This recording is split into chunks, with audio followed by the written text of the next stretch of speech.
Ginger Pierce with Marvelous Mouse Travels, and today I'm going to take you with me on a tour of a standard view 2-queen room at Universal's brand new Helios Grand Hotel. So let's check out this gorgeous property.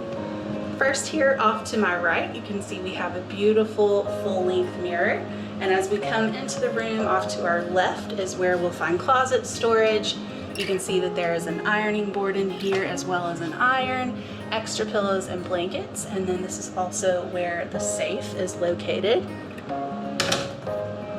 Off to the right is where we'll find the beautiful bathroom area. You can see this very well lit vanity with some great drawer storage, and then separated by a pocket door we have the water closet with the toilet as well as this big beautiful walk-in shower.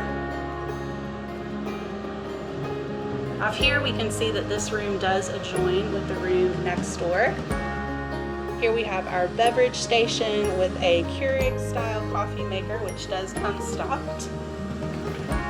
Below here we have our mini refrigerator and some nice drawer storage. We have a little workstation over here, big window for lots of natural light. We have a little sitting area here, and then those two beautiful queen beds. You can also see over here that you can control many of the features of this room via this tablet. There's also lots of great options for charging on these nightstands. Universal really has thought of everything here. And here's another view of this beautiful standard view 2-queen room at Universal's brand new Helios Grand Hotel.